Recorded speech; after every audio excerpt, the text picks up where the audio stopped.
God, grant me the serenity to accept the things I cannot change, courage to change the things that I can, and the wisdom to know the difference. Welcome back to the series on Alcoholics Anonymous. Today we're going to dive into chapter 2, There is a Solution. And that's the good news. There is a solution. Thank goodness for the people that started this program. So grateful for Bill and Dr. Bob and the experiences that they went through and the experiences that they shared with us and for developing this program, And we're just going to go through this text chapter by chapter and break it down, and take what we can from it. And I'll do my best to explain it because I believe that the solution is in these books. Like the solution is in the literature. It was laid out for us by the people like Bill and Bob and, the millions of people that have gotten sober in these recovery programs before us. The foundation of this recovery program is in the literature. Anybody can pick up this literature and read it and get a grasp of, the addiction and the nature of addiction and the nature of recovery. And you can work the steps through this book. Obviously, we recommend doing it with a sponsor, somebody that has already gone through the steps. But if you're, in solitary confinement, let's say, like I didn't have access to outside meetings or a sponsor or anything like that. All I had was literature. All I had was myself, a pen and paper and the books and God. And that's how I worked the steps in the beginning. And, I got a lot out of that. And I'm very grateful for this literature. So I think it's very important that we go through, the first 164 pages of this book and break it down. I am skipping Bill's story. It's the story of the founder. We've already kind of touched on it in the brief history video that we did. But if you're interested in his story, it is a great story of alcoholism. And there's a lot to be learned there as well. But I'm trying to get into the meat and potatoes of the solution and why this program works and what works about it. And there's a lot of great lessons in this literature that I would like to touch on here. So we're going to start on page 17. And it's talking about a general overview of the program here. We are people who normally would not mix, but there exists among us a fellowship, a friendliness, and an understanding which is indescribably wonderful. We are like the passengers of a great liner the moment after rescue from shipwreck, when camaraderie, joyousness, and democracy pervade the vessel from steerage to captain's table. Unlike the feelings of the ship's passengers, however, our joy in escape from disaster does not subside as we go our individual ways.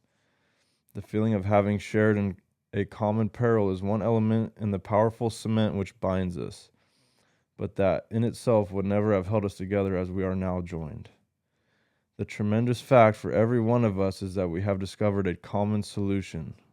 We have a way out which we can absolutely agree and upon which we can join in brotherly and harmonious action. This is the great news this book carries to those who suffer from alcoholism. And that's it. That's how we relate. One alcoholic helping another is without parallel. We can come from all different walks of life and, from bankers to bank robbers, right? From drug addicts to freaking, lawyers. It doesn't matter. We all share that common trauma of addiction, share that common illness of alcoholism.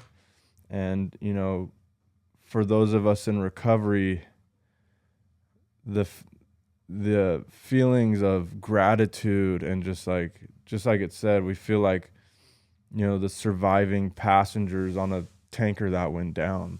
Like we feel like we've escaped something, by the skin of our teeth. and we're so joyous and so full of gratitude for the experience, and so grateful to have this program. It goes into the disease here. An illness of this sort, which we have to come to believe it as an illness, involves those about us in a way no other human sickness can. If a person has cancer, all are sorry for him, and no one is angry or hurt. But not so with the alcoholic illness, for with it there goes annihilation of all things worthwhile in life. It engulfs all whose lives touch the sufferers. It brings misunderstanding, fierce resentment, financial insecurity, disgusted friends and employers, warped lives of blameless children, sad wives, parents. Anyone can increase the list. Man, that just that hits home for me. It's such a selfish disease. you know um, we drink at all cost. We put alcohol before everything. We put it before our lives, our wives, our jobs. We'll spend every last dollar we have.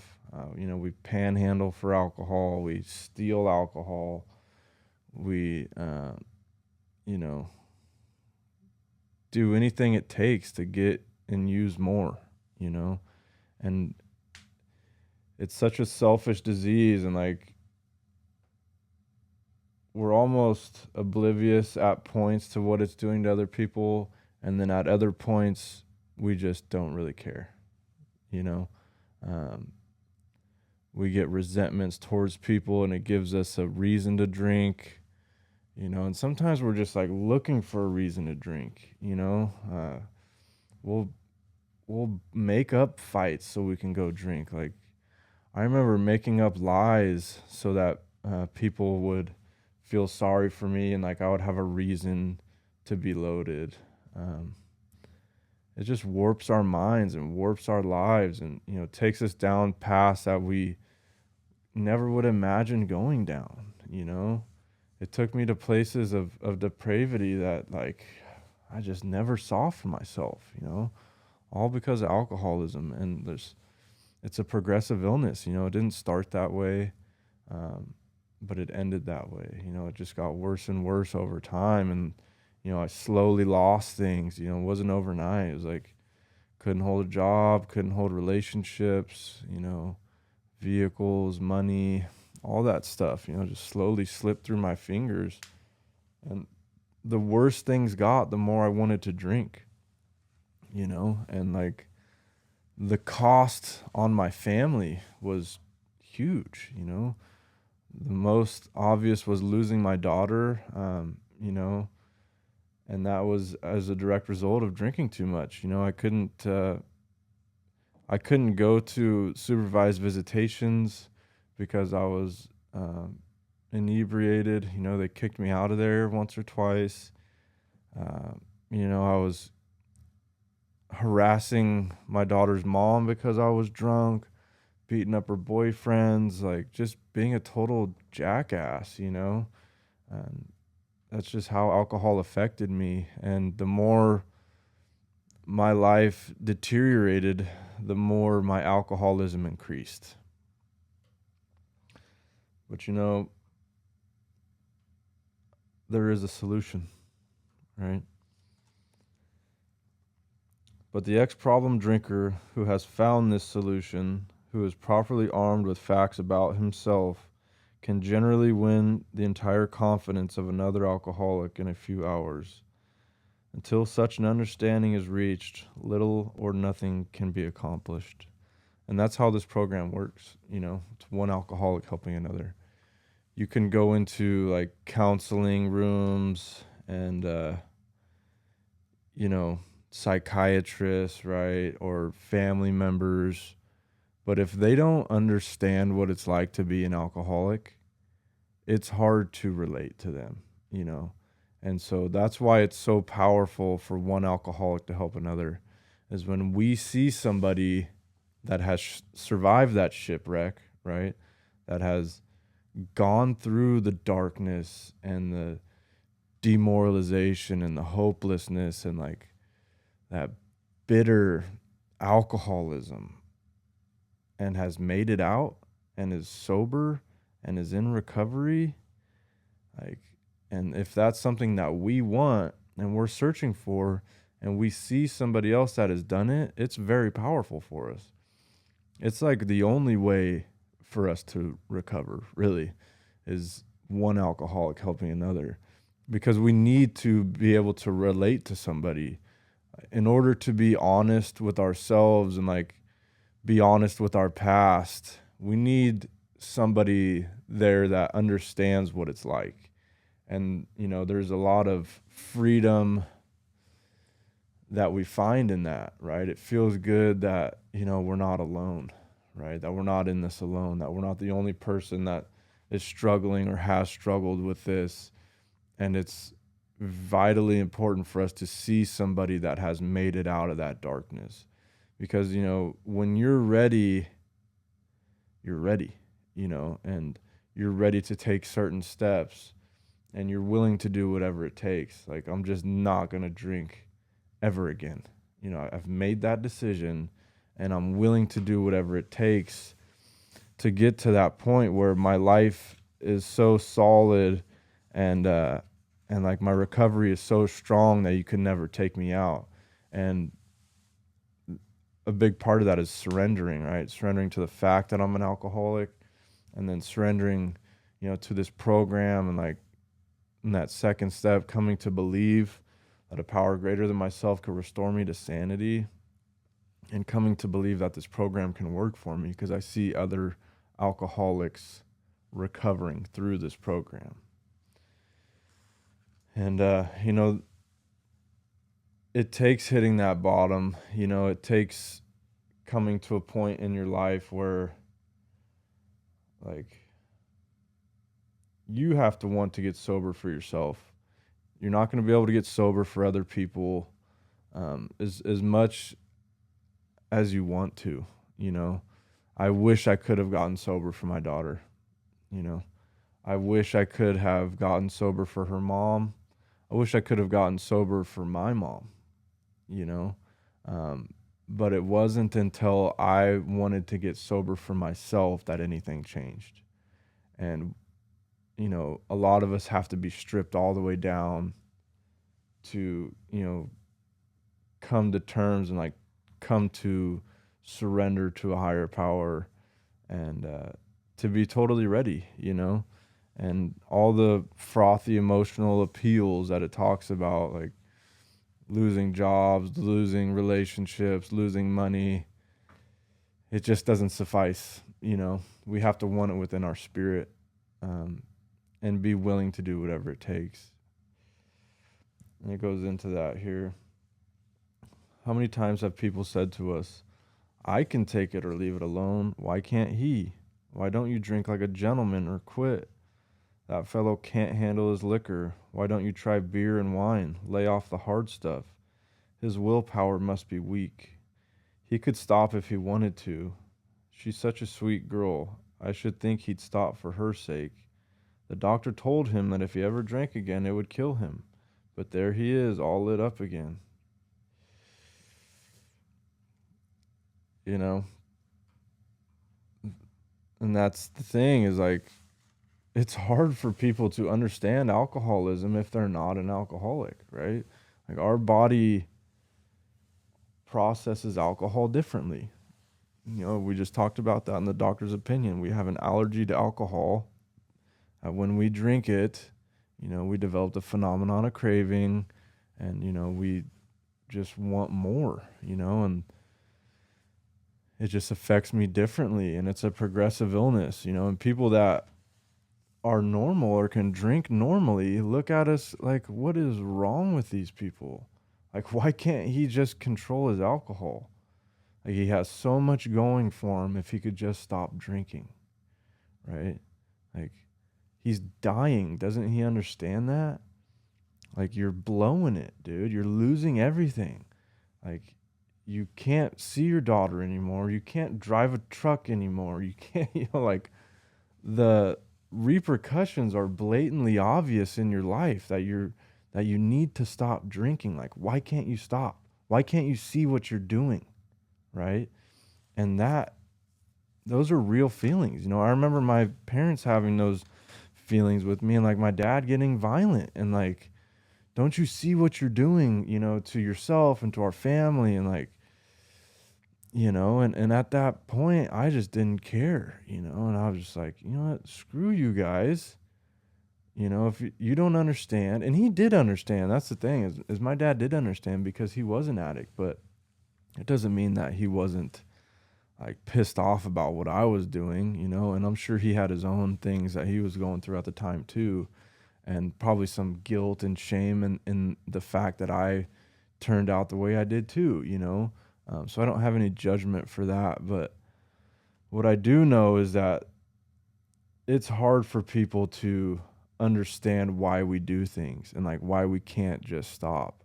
And that's why it's important for us to relate to each other, because we understand. I know what it feels like, right? I know what that powerlessness feels like. I know what being completely controlled by alcohol feels like. I know what that bitter, hopeless demoralization feels like. I know what that addiction to alcohol feels like. I know what withdrawals feel like. I know what it feels like to lose everything.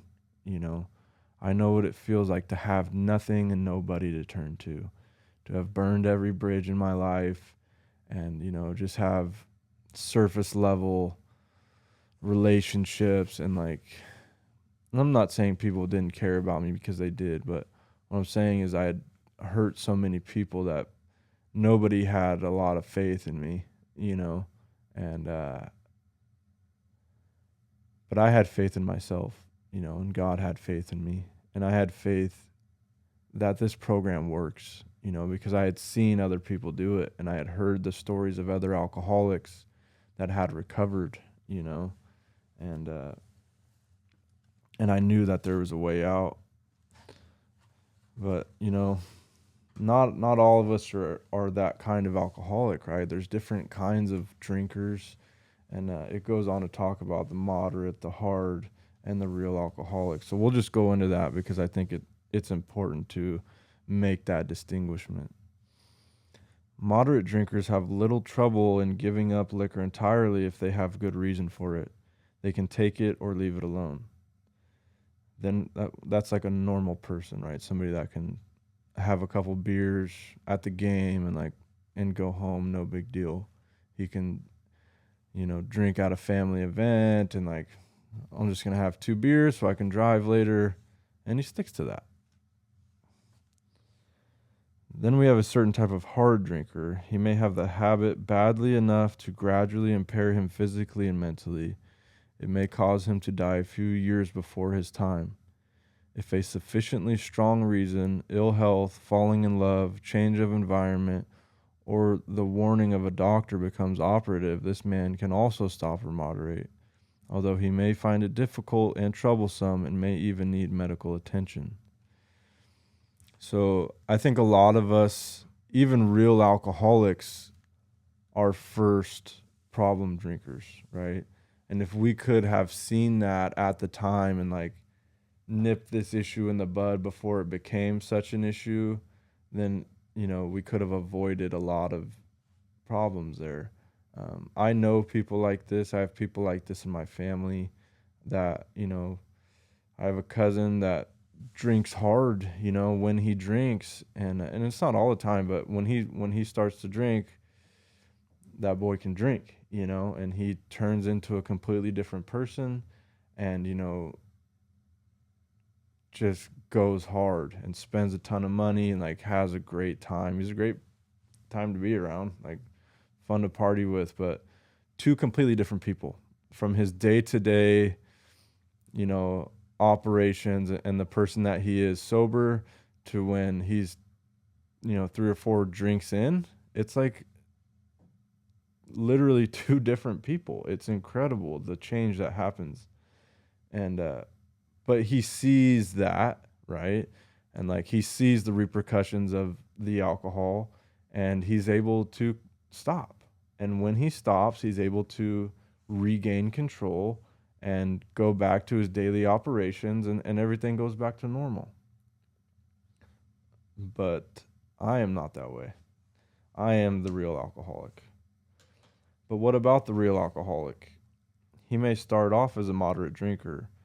He may or may not become a continuous hard drinker. But at some stage of his drinking career, he begins to lose all control and his liquor consumption once he starts to drink. Here's the fellow who has been puzzling you, especially in his lack of control. He does absurd, incredible, tragic things while drinking. He is a real Dr. Jekyll and Mr. Hyde. He is seldom mildly intoxicated. He is always more or less insanely drunk. His disposition while drinking resembles his normal nature but little. He may be one of the finest fellows in the world. You let him drink for a day, and he frequently becomes disgustingly and even dangerously antisocial. He has a positive genius for getting tight at exactly the wrong moment, particularly when some important decision must be made or engagement kept. He is often perfectly sensible and well balanced concerning everything except liquor, but in that respect he is incredibly dishonest and selfish.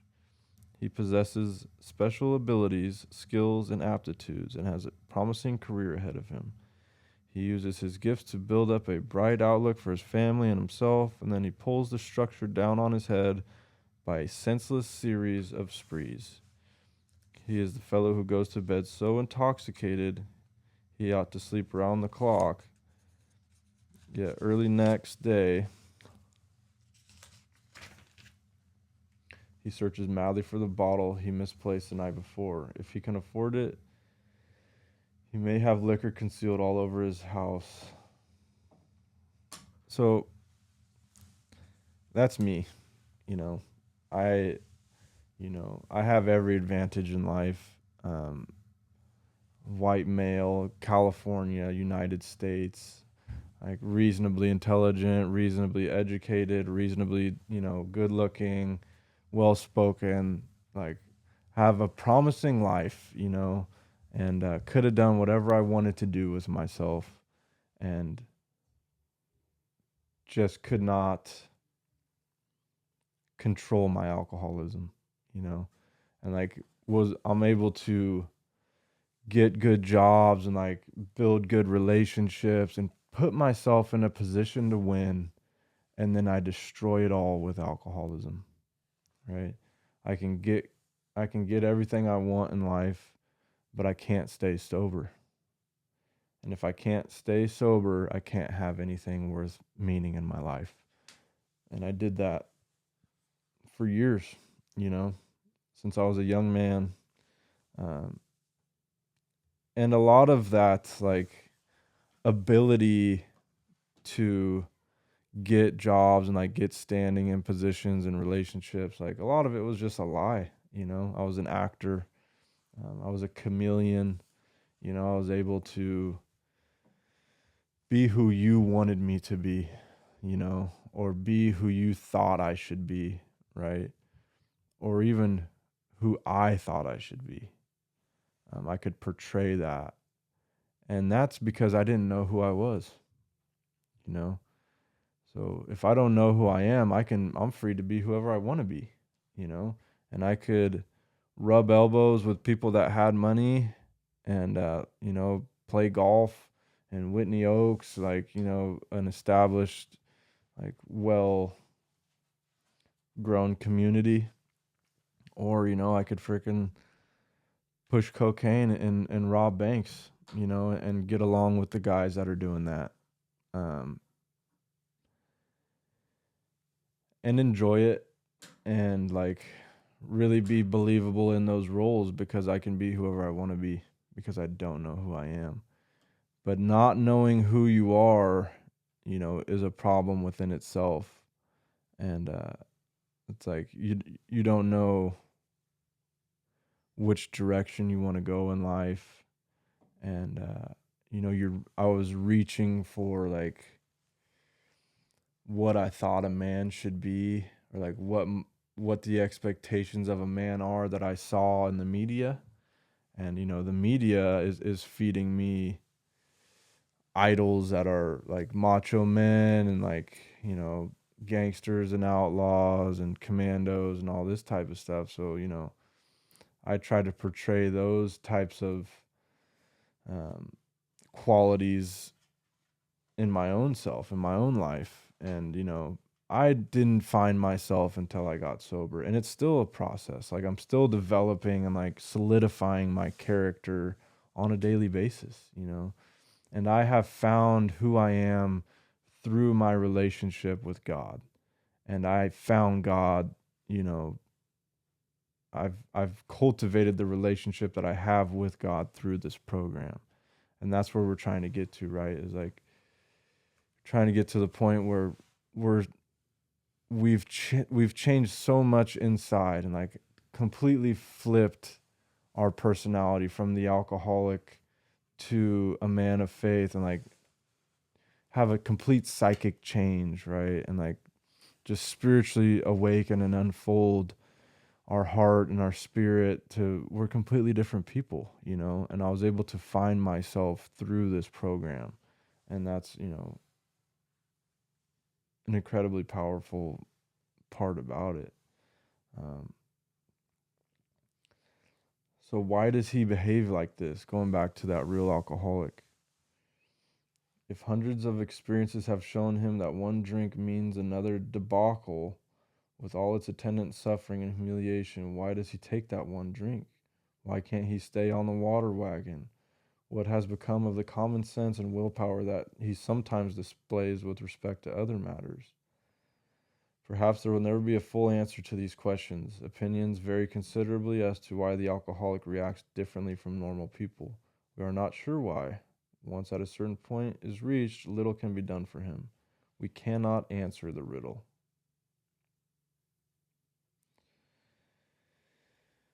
And I think it's that powerlessness. Once once we go past the line and like are addicted to alcohol, and we reach that point where like we're using daily, and you know it becomes a vicious cycle where we're our lives are in turmoil because we drink, but we drink because our lives are in turmoil, right? We get to a point of powerlessness where we're powerless against that first drink. And man, even when I wanted to be sober and was like desperate to be sober, I could not stop drinking, you know, like with all the repercussions in the world staring at me in the face and like all the good reasons to be sober, I couldn't stop. And even if I did stop for a little bit, like I would pick it right back up again at the first offense because I didn't have the tools and the capabilities to deal with life on life's terms. So at some point on the journey, alcohol became the solution to the way that I felt. So whenever I went through anything, I would reach for alcohol to change the way that I felt. So any type of negative situation in my life, I was drinking. A lot of that was relationships and turmoil at work, whatever was going on, I was gonna drink over it. And in the good times too, right? We celebrate with alcohol, and we medicate with alcohol, and that's what my life was. And when I was a full blown alcoholic, I was completely powerless. I could not stop drinking on my own. We know that while the alcoholic keeps away from the drink, as he may do for months or years, he reacts much like other men. We are equally positive that once he takes any alcohol, whatever, into his system, something happens, both in the bodily and mental sense, which makes it virtually impossible for him to stop. The experience of any alcoholic will abundantly confirm this. And that's it. That's what we talk about in the doctor's opinion too, is that reaction to alcohol. Like once we start, we just can't stop. And more about that on this page. The fact that Most alcoholics, for reasons yet obscure, have lost the power of choice in drink. Our so called willpower becomes practically non existent. We are unable at certain times to bring into our consciousness with sufficient force the memory of the suffering and humiliation of even a week or month ago. We are without defense against the first drink. And that is why, like, being connected to the program is so important, because things will get better for you once you stop drinking. Like, you'll be able to hold a job. You know, you might get your license back, your car back. You'll begin to rebuild relationships that you had lost. Um, Things will start to go back to normal, and like we almost get amnesia. Like, we forget how bad it was out there. You know, we forget how it felt when we first got sober. Like that emptiness and that demoralization that we come into these rooms with, or that we go to the hospital with, rehabs, right? Like, once we get a little bit of sobriety, like, we feel okay, you know, and like we forget what it was like, and we get this crazy idea that we can drink again with some success, you know, and we just can't. And that's like the great obsession of every alcoholic, is that we can drink like our fellows.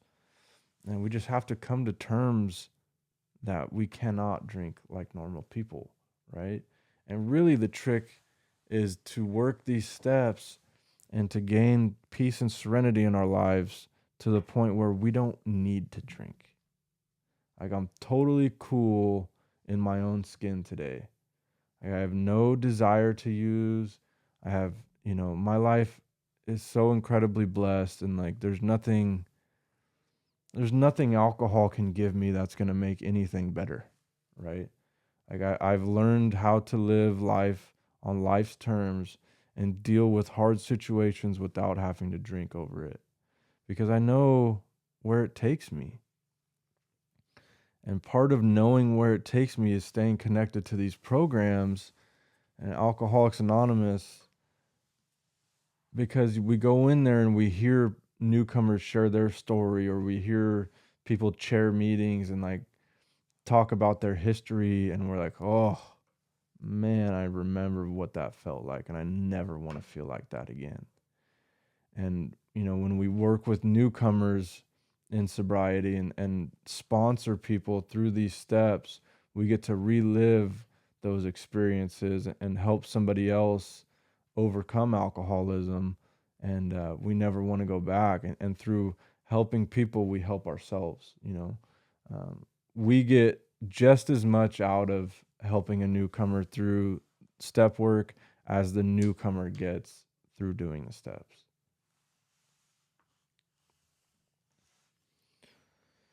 There is a solution. Almost none of us liked self searching, the leveling of our pride, the confession of shortcomings, which the process requires for its successful consummation. But we saw that it really worked in others, and we had to come to believe in the hopelessness and futility of life as we had been living it. When therefore we were approached by those in whom the problem had been solved, there was nothing left for us to pick up but to pick up the simple kit of spiritual tools laid at our feet. We have found much of heaven, and we have been rocketed into the fourth dimension of existence, of which we had not even dreamed. And that's the freaking crazy truth. Is like, once you take that leap of faith and like really buy into this program and surrender your life to God, and like practice these daily spiritual principles in your life, and like cultivate a relationship with your higher power, and have a spiritual experience as a result of working these steps, like your whole life is going to change. You know, you're going to awaken. That light is going to come on inside of you. You're going to get some peace and serenity. And like, you just never want to let it go, you know? And the beautiful thing about it is like, you can continue to progress on that journey, right? You can continue to unfold spiritually and continue to awaken. Like that's a never ending process until you're like Christ, you know, and that's a ways down the road for a lot of us, right? Um, so, and the more I seek out God and like the more I cultivate this relationship with a higher power, the better my life gets. And like the more I just want to do that, right? And I've been rocketed into the fourth dimension of existence. That's, living a life beyond my wildest dreams. And part of that is because I never imagined being here. Like you can't imagine the places that sobriety is going to take you. Just like you couldn't have imagined, that hopeless place that alcoholism takes you to, you could never imagine the beauty and the peace and like the purpose that recovery can take you as well. Like the relationships and the meaning that I have in my life today is all as a direct result of recovery from alcoholism and drugs. The great fact is just this and nothing less, that we have had a deep and effective spiritual experiences which have revolutionized our whole attitude toward life, toward our fellows, and towards God's universe.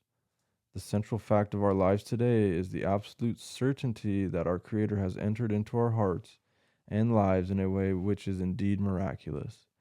He has commenced to accomplish those things for us which we could never do by ourselves. That's it, man. God does for us what we cannot do for ourselves, You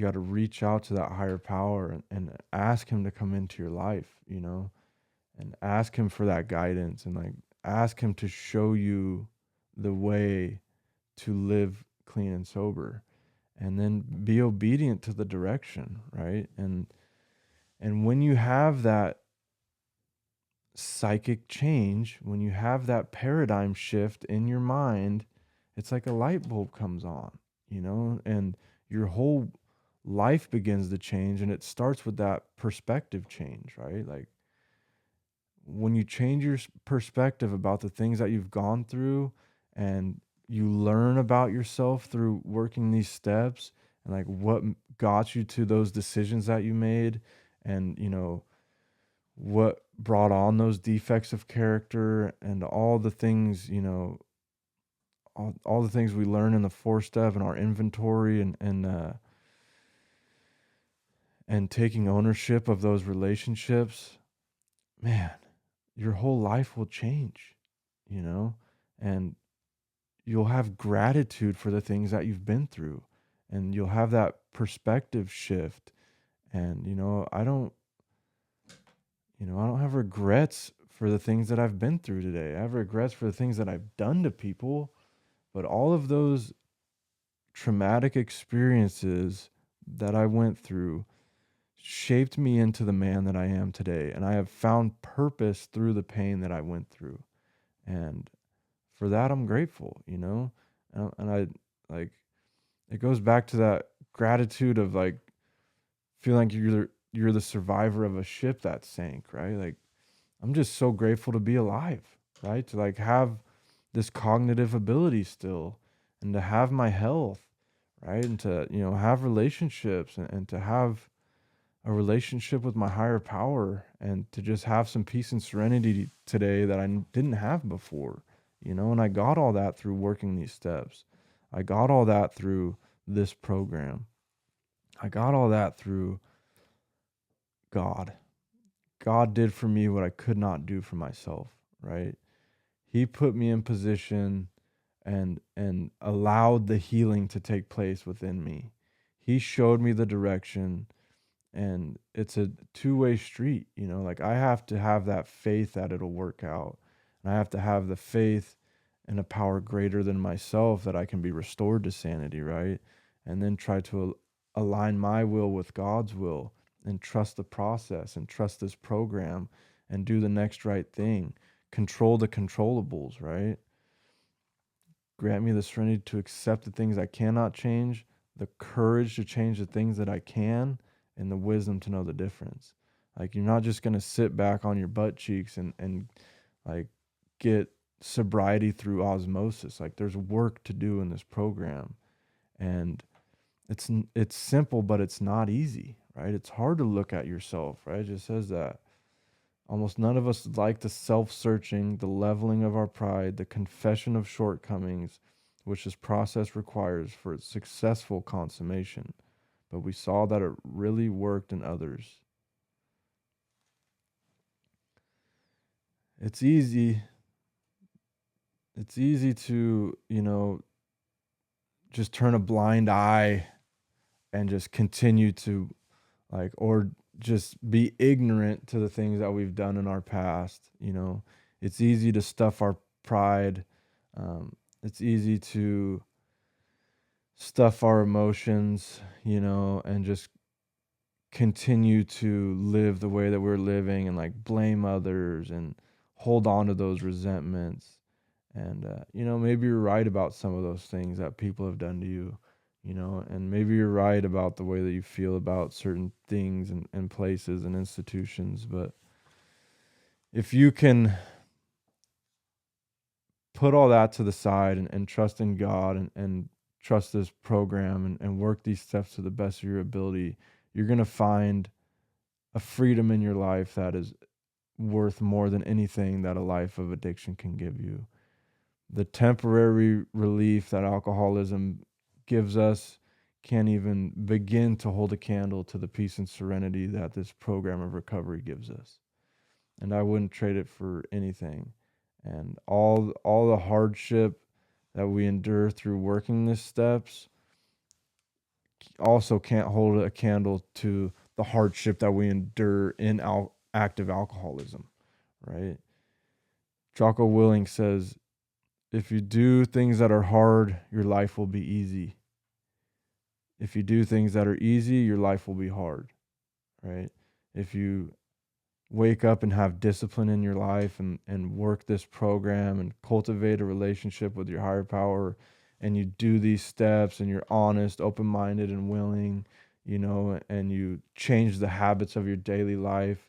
You wake up early, you pray and meditate, you have gratitude for everything, you do the next right thing in your life, you're exercising, you're eating right, you're cultivating good relationships, you're cutting out negative relationships, you're paying attention to the media that you're putting into your mind, right? You're paying attention to what you're reading, to what you're listening to, and you're staying connected to this program, going to meetings, you're working the steps, you have a sponsor, you have a home group, you're of service to these meetings, you're helping the newcomer, you're staying late, you're going there early, you're making coffee, you're getting out of your comfort zone, you're sharing at meetings, right? You're opening up to people. Like if you're doing those difficult things in your life will become easy, right? Because we build things worth meaning in sobriety. We build a life worth having. And you can only do that by doing the so-called hard things in our day-to-day life, right? By living a disciplined life, by doing all the things I just discussed, where if you live an easy life where you're just waking up whenever you want, you're just scrolling aimlessly through social media all day, you're eating whatever you want, you're drinking sugary drinks and like listening to gangster rap and watching, crap on TV all day, not exercising, you have toxic relationships, uh, your life is going to be hard, right? When you're lazy and like you don't care, your life is going to be difficult. You're going to struggle in your health, you're going to struggle in your mental health. You're not going to have spiritual fitness, you're not going to be connected to a higher power. You're not going to, thrive in this world if you take the easy route.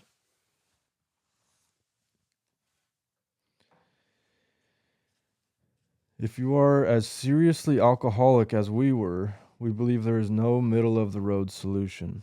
We were in a position where life was becoming impossible, and if we had passed into the region from which there is no return through human aid, but we had two alternatives.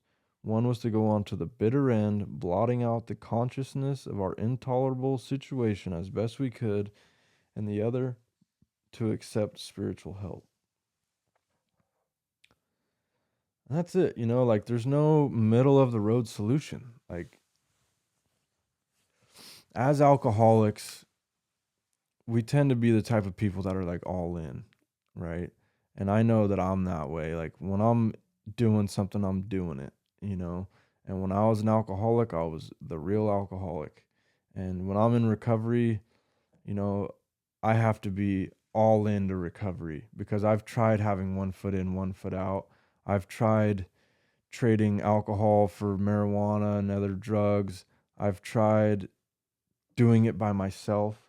I've tried not doing all the steps, you know, like there's no middle of the road solution. And we're not saying that this is the only solution, but if you want what we have and are willing to do whatever it takes to get there, like you're ready to take certain steps, right? And like you're willing to do what is suggested in this program. And if not, like you're probably gonna have a miserable life or you're gonna die. That's the cold truth about this disease is that we go on to the bitter ends, right? Jails, institutions, and death. Um, or you're just gonna have a miserable existence. Some of us can like drink and still hold jobs, but like, are you really living up to the man that or woman that you want to be? Like, are you living up to your own expectations as a person? Do you have the quality of life that you should have or that you deserve? Probably not, And if you're the real alcoholic, like I can't have anything. I can't hold anything together and I can't stay out of jail. That's where it takes me. And the bitter end is death, right? This disease will take your life. You'll get all kinds of physical repercussions from alcoholism. You'll get wet brain and you'll freaking die, man. That's the truth is that you'll die. And it's a miserable death, like I don't know if you've ever seen somebody die from alcoholism, but it is not pretty. And you do not want that for yourself. Especially when you know that there's a way out and you know that this program works. And if you get some sobriety and like get a taste of this life and you go back out and you got a belly full of alcohol and a head full of AA, it sucks, dude. It ruins the party because there's a way out of the way that you feel and that there is a solution. And you're just not willing to do whatever it takes to get it and to keep it.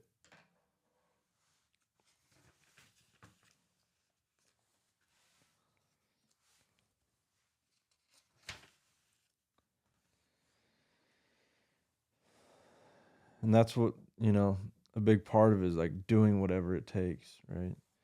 We in our turn sought the same escape with all the desperation of drowning men. What seemed at first a flimsy reed has proven to be loving and powerful hand of God. A new life has been given us, or if you prefer, a design for living that really works. Dude, I was so desperate for change, I was so desperate to stop living the way that I was living. Like something had to change. And, if nothing changes, nothing changes, right?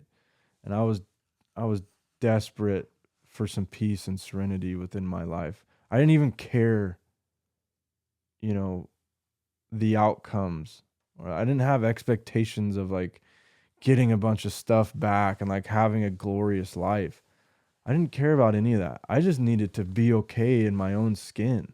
Like I was freaking miserable, dude, and I couldn't go on living that way. I needed to die or get sober.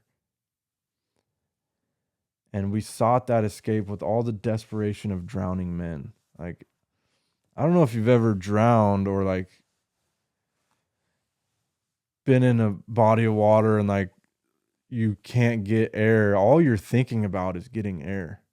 Nothing else. You're not thinking about bills. You're not thinking about any interpersonal relationship problems. You're not thinking about anything else but getting to the surface of that water and getting some freaking air. And that's how we need to approach recovery. It's like, be willing to do whatever it takes to get some freaking air, right? Be willing to do whatever it takes to get and stay sober because your life is on the line. That's the truth, is that if you don't get sober, you're going to die. That's where it takes us. So you need to fight with everything you have, like with the desperation of a drowning man, and just be solely focused on recovery. Like get all the external stuff out of the way and focus on recovery. Do it for 1 year, right? Like put everything you have into this program for 1 year, give it all of your attention, all of your power, all of your purpose, and see where it takes you. And if you don't like where you're at in 1 year, you can always go back to drinking, right? That alcohol ain't going nowhere. But the truth is, when you have a spiritual experience as a result of working these steps and like you gain some of that peace and serenity, you just never want to give it away. You never want to get rid of it. Actually, you do want to give it away. You want to give it to other people, but you never want to give it away from yourself, right? But the only way we can keep it is by giving it to others. And that's how this program works. The distinguished American psychologist William James, in his book Varieties of a Religious Experience, indicates a multitude of ways which men have discovered God. We have no desire to convince anyone that there is only one way by which faith can be acquired. If what we have learned and felt and seen means anything at all, it means that all of us, whatever our race, creed, or color, are the children of a living Creator with whom we may form a relationship upon a simple and understandable terms as soon as we are willing and honest enough to try. Those having religious affiliations will find here nothing disturbing to their beliefs or ceremonies. There is no friction among us over such matters. We think it no concern of ours what religious bodies our members identify themselves with as individuals. This should be an entirely personal affair which each one decides for himself in the light of past associations or his present choice. Not all of us join religious bodies, but most of us favor such memberships. And that's the beauty of this program, is like we're not religiously backed. We're just trying to lead people to that spiritual experience. We're trying to lead you to a relationship with a higher power because that's how this program works. Like it works by God doing for us what we could not do for ourselves. We end up with a God-sized hole inside of our spirit that we try to fill with alcohol. And only God can fill that hole. And, we don't care how you find God. We just want you to find some peace in your life. And we want you to find healing. And that healing comes from a higher power. So, if you're out there and you're new, just have an open mind, about a higher power. I didn't come from a religious background. I wasn't raised in a church. I was skeptical of religion, skeptical of any like power structures, but I knew like you take a good walk through nature, and you see the things around you on this earth, and it's so incredibly perfect, right? And the symbiosis of everything, and just it's obviously creative in its design, and it's obviously intelligent and perfect. And if one thing goes out of balance, like the whole thing could collapse, and it's pretty ignorant to say that there's no intelligent or creative design behind it. So it's pretty ignorant to deny a higher power of some sort in the universe. For me, the more that I have sought out a higher power in my life and studied different religions and studied spirituality over the years, all roads have led me to Jesus. But that's just my story. And like we say in AA, like we don't we don't care how you get there. We just want you to get there. We just want you to find some healing. And that starts with having a relationship with a higher power. And you just got to open your heart and open your mind and ask him to come to you. Seek and ye shall find. Knock and the door will be open for you. And I have found in my life that God has been there always, that he never left me, even through my darkest times, the good and the bad. He was always with me. I was never shamed for the things that I've done. I'm forgiven, and, God's like, what sin? You're just here learning, you're forgiven. All the guilt and shame you have is a personal feeling, right? And we can change our perspective on that and move forward with a clean slate in sobriety by living in amends to our past, by walking righteously today and being of service and, turning the ship around and turning our pain into purpose and helping other people to find a higher power and to find some recovery through these programs. So, I'm a living miracle and living proof that this program works, and you can do it too, and we just do it one day at a time. Don't think of the big picture, just take it one day at a time and do the next right thing today, even just in the moment, like whatever it takes, whatever it takes to get and stay sober. And, we just don't use today. We don't think about the future. We're just not going to use today. And just do it one day at a time together with God. Thank you.